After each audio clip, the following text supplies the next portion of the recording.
Geometry number 274, surface area of a cone. So we got a couple of cute little cone guys there. A cone is a kind of a pyramid but not. It's a kind of a cylinder but not. Think of an ice cream cone. This is what it looks like opened up. So this is the lateral side.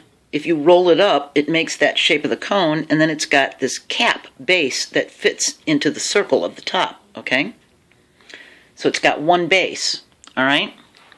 So we've got this right circular cone and we've got an oblique circular cone, and we're dealing with a right circular cone, all right? It's got a vertex, it's got a slant height like a pyramid, and it's got a height right here going up. So they're like a rounded pyramid, and the lateral area of a pyramid is S equals half slant height times perimeter. We don't have a perimeter, we have a circle. So we need to find the slant height, don't we? We changed the P in perimeter to a C for circumference, and now our formula looks like this. S equals half slant height times circumference. The total surface area is the same as a pyramid. Total surface area is equal to the base plus the side of 1. Okay? But because the base is a circle, we're going to change this, okay, to pi r squared. So now our formula is T is equal to pi r squared plus that side 1, all right? Now, if you don't have the circumference of the circle, you need to find it, and you can use this formula, C equals pi times diameter, and then you can figure out what the circumference is, all right? The diameter is D, all right?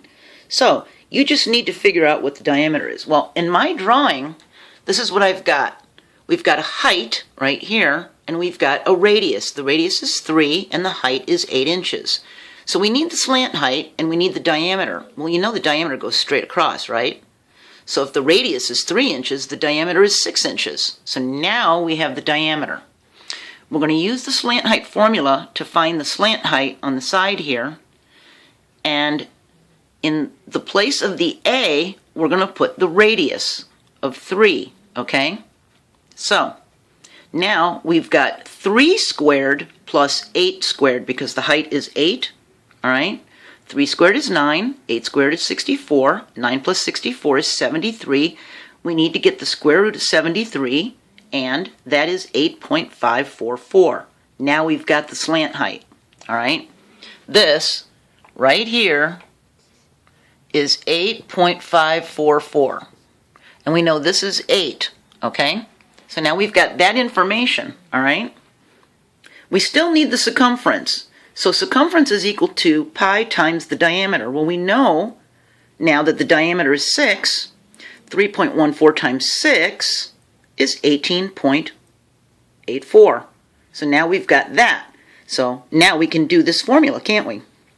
So half of the slant height, half of this slant height is 4.272. We need to multiply it by the circumference, and we get 80.48 for our lateral side. Okay? So this shape right here, this opened up shape, is our S1. That's our lateral side, okay? And that's what equals 80.48. Now we've got to finish it with this to get the base and to finish everything off.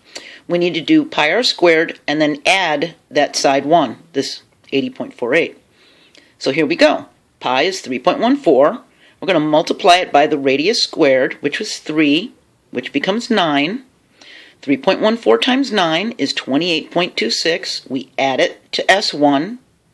Okay, which is our shape like this, okay? And we get a total surface area of 108.74 square inches. We did it. We didn't have the circumference, we didn't have the diameter, we didn't have the slant height, but we did it.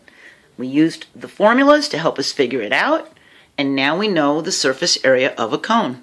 If you already know that information, if you already know the slant height, and you already know the diameter and the circumference, your life is a lot easier. You can just plug it into the formula and answer it.